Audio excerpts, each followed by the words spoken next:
एक जमाने में कहा जाता था कि अच्छे लोग जो हैं उन्हें राजनीति में नहीं आना चाहिए, राजनीति अच्छे लोगों के लिए नहीं है। लेकिन आम आदमी पार्टी ने यह धारणा तोड़ी है। अच्छे लोगों को राजनीति में आना चाहिए, लेकिन राजनीति में आके मेहनत भी करनी चाहिए, ताकि अगर आप जीत रहे हो तो जनता आपका साथ देती है। अगर आप अच्छे हो राजनीति में आ जाओ और सोचो कि अब मैंने आसान कर दिया जनता पे, अब मैं राजनीति में आ गया, अब जनता मेरे, वो नहीं। इन दोनों ने मेहनत की, आम आदमी पार्टी ने मेहनत की, गोपाल इटालिया ने मेहनत की, संजीव अरोड़ा ने मेहनत की, तो जनता ने जो भारी समर्थन दिया वो समर्थन अद्भुत था। इसका मतलब इस देश की जनता साफ सुथरी राजनीति चाहती है। इसका मतलब इस देश की जनता चाहती है कि गुंडे, मवाली, लुच्चे, लफंगे जो भर गए हैं आज पार्टियों के अंदर, उनसे छुटकारा मिले और अच्छे, ईमानदार, साफ सुथरी छवि वाले, काम करने वाले लोग राजनीति के अंदर आए। जिस तरह का मार्जिन है विक्ट्री का, ये अद्भुत है। 2 साल के बाद पंजाब का चुनाव है। 3 साल हो गए पंजाब में सरकार चलाते हुए। अक्सर कहा जाता है कि 3 साल सरकार चलाने के बाद एंटी इनकम्बेंसी आ जाती है, पर जो मार्जिन से संजीव अरोड़ा जी जीते हैं उससे तो लगता है कि एंटी इनकम्बेंसी छोड़ो, प्रो इनकम्बेंसी है। मतलब पिछली बार इसी विधानसभा में 1,15,000 वोट पड़े थे, इस बार केवल 85,000 वोट पड़े। उन 85,000 वोट में भी इनको 10,000, 10,500 वोट मिले हैं, जबकि पिछली बार 7,500 वोट में से जीते थे। इस बार 10,500 का मार्जिन है, पिछली बार 7,500 का मार्जिन था, तो मार्जिन भी बहुत बड़ा हो गया।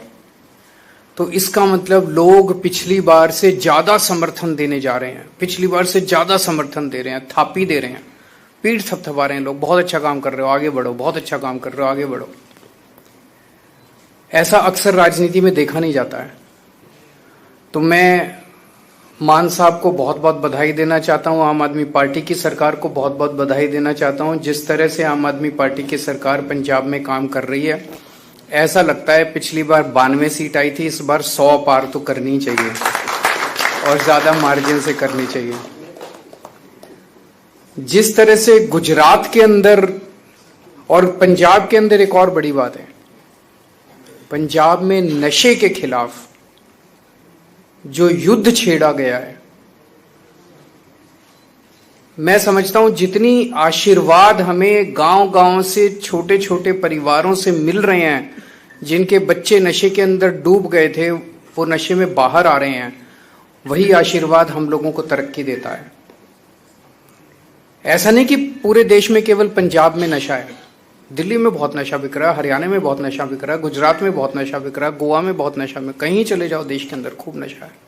लेकिन जिस किस्म की नशे पे चोट पंजाब के अंदर पड़ रही है, बड़े बड़े तस्करों को पकड़ा जा रहा है, बड़े बड़े तस्करों के बुलडोजर चलाए जा रहे हैं, और चाहे कितना भी बड़ा नेता क्यों ना हो, मैसेज ये है कि उसको बख्शा नहीं जाएगा। बड़े से बड़े जो भी, चाहे आप कितने भी बड़े पॉलिटिकल नेता हो, अगर आप नशे के तस्करी में शामिल हो तो आपको किसी हालत में बख्शा नहीं जाएगा।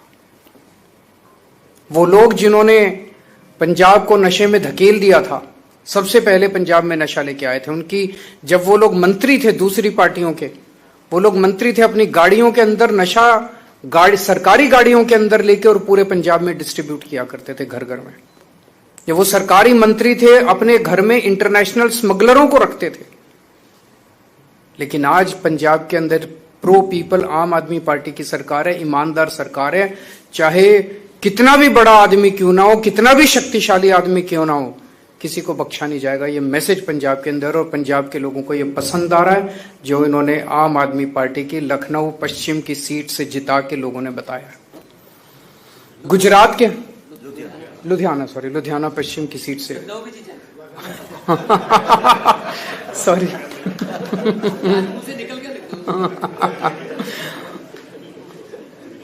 गुजरात के अंदर जो मार्जिन हमारा आम आदमी पार्टी की उसका है, पिछली बार हम लोग ये वाली सीट बहुत कम मार्जिन से जीते थे, लेकिन इस बार भारी मार्जिन से, लगभग दुगने 3 गुना मार्जिन से, पिछली बार के मुकाबले 3 गुना मार्जिन से लोगों ने जिताया है।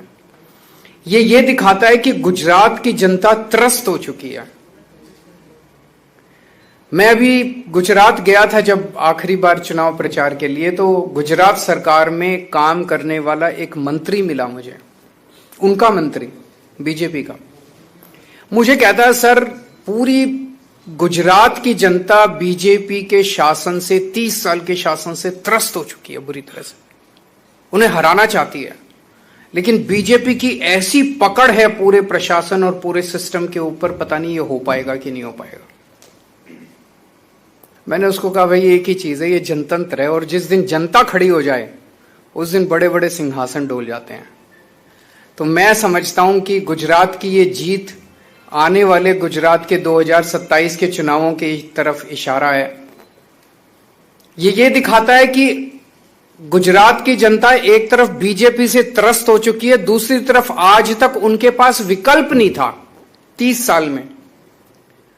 अब आम आदमी पार्टी एक विकल्प के रूप में, अच्छे विकल्प के रूप में सामने है। तो आम आदमी पार्टी के रूप में एक उम्मीद देखते हैं, आशा देखते हैं गुजरात के लोग। कांग्रेस विकल्प नहीं था। कांग्रेस बीजेपी की गोद में है, कांग्रेस बीजेपी की जेब में है। आज मैं आपको एक सिंपल सा उदाहरण देता हूं। पहली चीज तो ये, पिछले चुनाव में कांग्रेस को 17 सीट मिली, उनके 17 में से 5 विधायक छोड़ के बीजेपी में चले गए। हमारे को 5 सीट मिली, 5 में से 1 विधायक छोड़ के बीजेपी में चला गया। कांग्रेस के साथ हमारी बातचीत हुई। बातचीत यह हुई कि तुम्हारी 5 सीटें हैं, हमारी 1 सीट है। कांग्रेस ने कहा, इन 5 सीटों पे आप चुनाव मत लड़ो, इस 1 सीट पे हम चुनाव नहीं लड़ेंगे। हमने कहा ठीक है। उन 5 सीटों के चुनाव पिछली साल हुए। आम आदमी पार्टी 5 सीटों पे चुनाव नहीं लड़ी। इस बार 1 सीट का चुनाव, जो आम आदमी पार्टी वाली सीट थी, वो वाला चुनाव हुआ। बीजेपी से आदेश आया, कांग्रेस उस आदेश को मना नहीं कर सकती थी। कांग्रेस ने आम आदमी पार्टी के साथ धोखा किया और अपना कैंडिडेट खड़ा कर दिया। पिछले साल जब उनकी 5 सीटें थी, हमने अपना कैंडिडेट खड़ा नहीं किया। लेकिन इस बार जब हमारी सीट थी, उन्होंने अपना कैंडिडेट हमें हराने के लिए खड़ा कर दिया। ये साफ दिखाता है कि कांग्रेस से उम्मीद नहीं है इस देश को। कांग्रेस बीजेपी के साथ, और कांग्रेस की टॉप लीडरशिप मिली हुई है, टॉप मोस्ट लीडरशिप मिली हुई है बीजेपी के साथ। और ये मैं पूरी जिम्मेदारी के साथ कह सकता हूं, और पूरे सबूत हैं इस बात के, टॉप मोस्ट कांग्रेस की लीडरशिप बीजेपी की गोद के अंदर बैठी हुई है। एक कांग्रेस का आम कार्यकर्ता जो गली गली के अंदर घूमता है, वो अपने आप को ठगा सा महसूस करता है जब वो देखता है कि उनके ऊपर वाले सारे बड़ी बड़ी बातें करते हैं। कभी शादी के घोड़े की बात करते हैं, कभी रेस के घोड़े की बात करते हैं, और जाके हाथ मिला लेते हैं बीजेपी के साथ। लेकिन बड़ी इंटरेस्टिंग है, अल्टीमेटली तो जनतंत्र है, जनता मालिक है।